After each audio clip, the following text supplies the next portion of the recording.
Michel Blanc et Josiane Balasco, cette unique fois où ils se sont disputés. On s'est traité de tous les noms. Michel Blanc, décédé à l'âge de 72 ans dans la nuit du 3 au 4 octobre dernier, et Josiane Balasco, faisaient tous les deux partie de la troupe du Splendide. Les deux acteurs étaient donc très amis, si bien que, depuis qu'ils se sont connus, ils ne se sont disputés qu'une seule fois. Une perte chère pour tous ses amis du Splendide.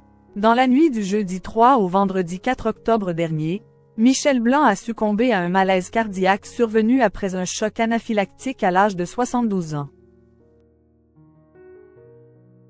Suite à cette triste nouvelle, de nombreux acteurs ont rendu hommage à l'acteur, à commencer par son ami de longue Gérard Jugnot. Putain Michel, qu'est-ce ce que tu nous as fait? A-t-il écrit en partageant une photo de l'acteur dans sa story Instagram. Quelques heures plus tard, c'est son amie Josiane Balasco qui a souhaité honorer sa mémoire. Michel mon pote, mon frère, mon partenaire, a-t-elle noté en légende donne cliché du comédien souriant.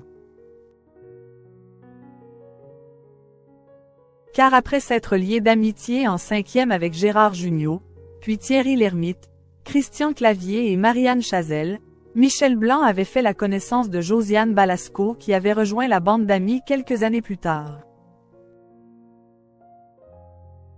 Très vite, une complicité s'était créée entre eux, si bien que, durant toutes ces années d'amitié, les deux acteurs ne se sont disputés qu'une seule fois, comme ils l'avaient expliqué dans les colonnes de gala en juin 2013, à l'occasion de la sortie du film Demi-sœur, réalisé par la comédienne.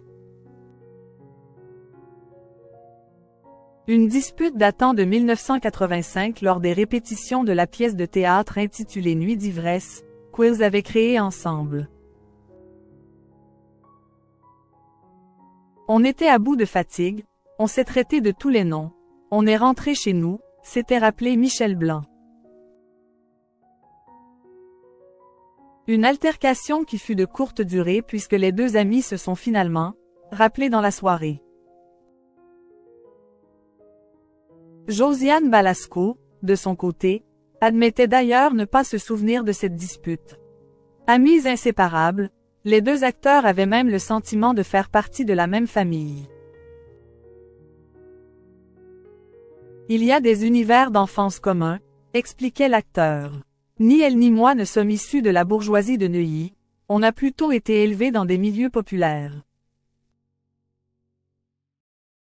Entre eux, aucune rivalité n'avait sa place, mais plutôt, des idées bien arrêtées et très différentes, si bien qu'ils passaient, tous les deux, pour les censeurs, et les gendarmes du groupe, d'après les mots de Josiane Balasco.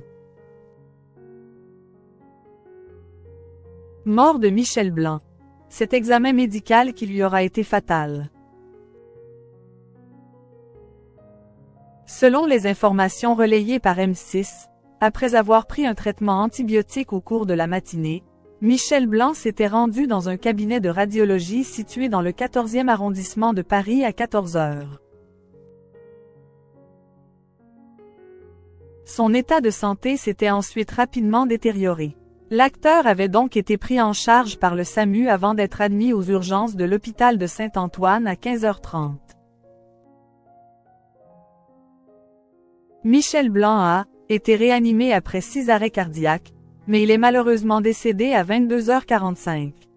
Au micro de RTL, Gérard Jugnot avait expliqué que son ami avait fait une énorme allergie, un choc anaphylactique à un médicament.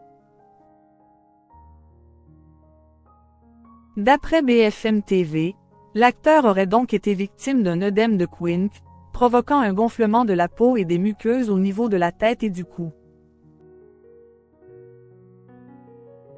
La chef du service France, Margot de Frouville avait expliqué. Ça a pris la forme vraisemblablement, chez Michel Blanc, d'un œdème de Quincke, donc avec un gonflement du visage et des voies respiratoires, ce qui a entraîné une détresse, où on s'étouffe.